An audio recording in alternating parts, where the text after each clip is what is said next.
Hi guys, welcome to my channel tech SCR. और guys आज हम बात करेंगे battery charging with solar panel. क्या बैटरी को सोलर से डायरेक्ट कनेक्ट किया जा सकता है? ऐसा ठीक रहता है या नहीं रहता है, इस पे भी बात करेंगे। और बैटरी को सोलर चार्जर से के थ्रू अगर चार्ज करें तो वो कैसा रहता है, इस पे भी बात करेंगे। तो सबसे पहले बात कर लेते हैं, अगर हम बैटरी को डायरेक्ट सोलर पैनल से चार्ज कर रहे हैं तो इसका क्या इफेक्ट होता है, ये गुड है या बैड है? तो मैं कहूँगा कि ये बिल्कुल बैड है आपकी बैटरी के लिए, आपकी सेफ्टी के लिए, आपके घर के एनवायरनमेंट के लिए। तो आप ऐसा नहीं कर सकते, क्योंकि टेक्नोलॉजी ने सोलर चार्जर बनाया हुआ है, सोलर इन्वर्टर बनाया हुआ है, आप उसको यूज करिए। सोलर पैनल से बैटरी डायरेक्ट चार्ज करना एक बहुत ही खतरनाक स्टेप है। आइए क्यों है, देखते हैं। ये आपका सोलर पैनल है।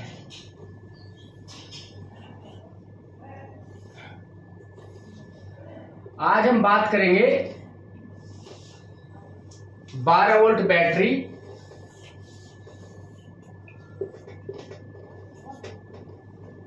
और जो सोलर पैनल होता है वो आपका होता है 12 वोल्ट बैटरी के लिए 22 वोल्ट का जनरली। तो ये हमारे सोलर पैनल से पॉइंट है, ये हमने डायरेक्ट ऐसे कनेक्ट कर दिए बैटरी से। तो क्या होगा, इसकी जो जनरली वोल्टेज रहती है, जो 12 वोल्ट बैटरी के लिए यूज किया जाता है सोलर पैनल, वो लगभग 22 वोल्ट या 23 वोल्ट या 20.5 वोल्ट रहती है। अब ये डायरेक्ट इससे कनेक्ट कर दिया, ये है 12 वोल्ट की बैटरी, स्टैंडर्ड इसका माना जाता है।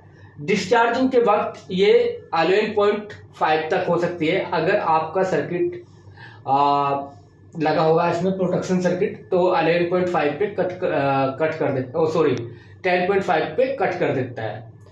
और वो अगर सर्किट नहीं लगा हुआ है तो और भी बैटरी नीचे पहुंच जाती है। अब डायरेक्ट आप इससे कनेक्ट कर दोगे तो क्या होगा, ये आपकी 22 वोल्ट, मान लीजिए सनलाइट, फुल सनलाइट है, यानी कि दोपहर का टाइम है और सनलाइट आपकी फुल है, तो उस कंडीशन में क्या होता है, पैनल की जो वाटेज होती है वो मैक्सिमम होती है, ठीक है।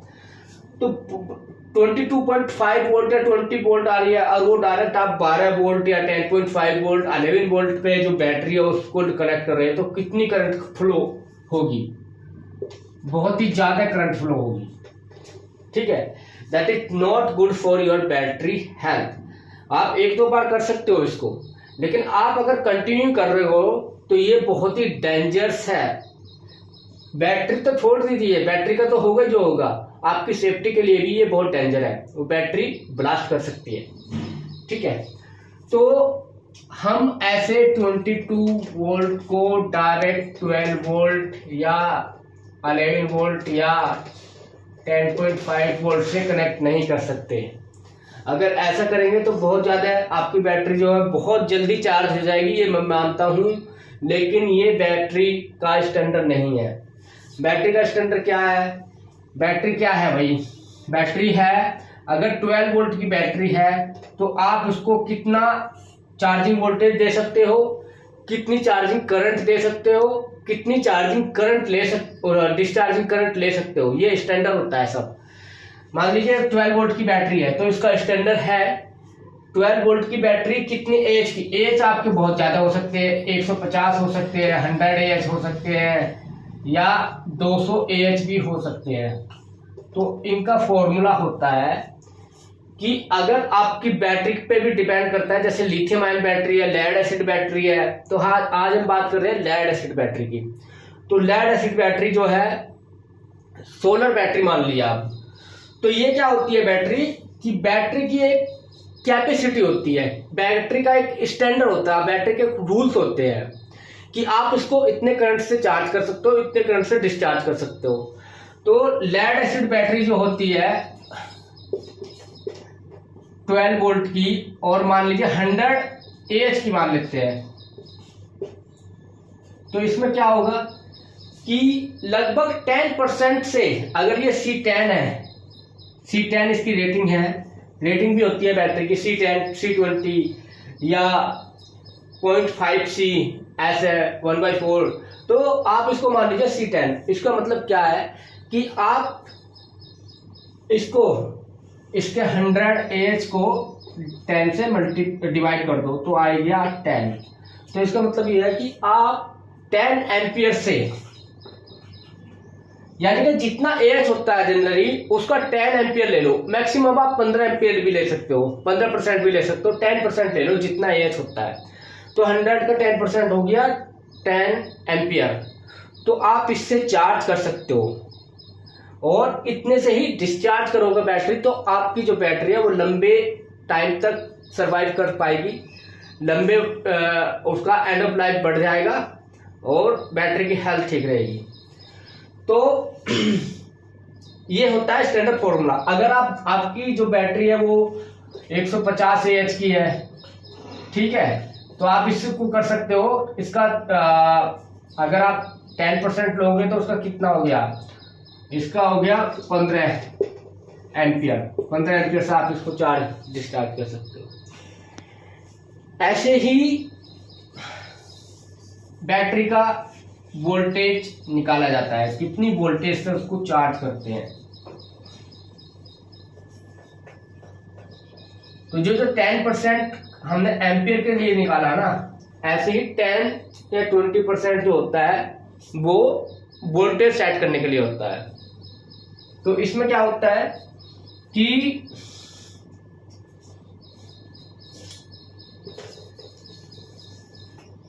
अगर आपकी बैटरी 12 वोल्ट की है तो आप इसका जो चार्जिंग वोल्टेज रख सकते हो वो 10 to 20% रख सकते हो। यानी कि अगर आप इसका 15% रखोगे तो 12 वोल्ट का 15% कितना हो गया, वो लगभग हो गया आपका 1.6%, 1.6 वोल्ट, सॉरी। तो 12 वोल्ट प्लस 1.6 वोल्ट कितना हो गया, 13.6 वोल्ट। तो आप इसकी जो चार्जिंग वोल्टेज है वो 13.6 वोल्ट रख सकते हो, इतनी ज़्यादा भी रख सकते हो, 14 भी रख सकते हो, उससे आपकी बैटरी और अच्छे तरह चार्ज हो जाएगी, करंट बढ़ जाएगी उससे। लेकिन जो स्टैंडर्ड है वो इतना ही है, 13.6 वोल्ट। अब ये होगी वोल्टेज की बात। तो यही सोलर पैनल में यही टेक्निक हम अप्लाई करते हैं। ये जो टेक्निक यूज होती है, इन्वर्टर जो यूपीएस इन्वर्टर आपके होते हैं उनमें ये टेक्निक यूज होती है, उनमें ये स्टैंडर्ड होता है। तो सोलर पैनल में भी यही स्टैंडर्ड अपनाया जाता है। वो किससे अपनाया जाता है, वो यूज करते हैं सोलर इन्वर्टर। सोलर इन्वर्टर या सोलर चार्जर यूज करते हैं ना, तो वो ऐसे ही चार्ज करता है इसी कैलकुलेशन से। अगर आप बैटरी को डायरेक्ट सोलर पैनल से लगा दोगे तो ये 22 वोल्ट, ये 12 वोल्ट जो भी स्टैंडर्ड है, तो बहुत ही जो वोल्टेज का डिफरेंस हो गया वो 10 वोल्ट का हो गया, जो कि बहुत ज़्यादा है। ये आपकी बैटरी को डैमेज करेगा 100%। आपकी बैटरी की लाइफ बहुत कम हो जाएगी, आपकी बैटरी ब्लास्ट भी कर सकती है। तो इसलिए सोलर चार्जर यूज किया जाता है। तो वीडियो को सोलर सोलर पैनल से आप नहीं चार्ज कर सकते, ये बहुत ही गलत टेक्निक है। सोलर चार्जर यूज करिए, सोलर इन्वर्टर यूज करिए। वीडियो अच्छी लगी तो वीडियो को लाइक और सब्सक्राइब कीजिए। Thank you.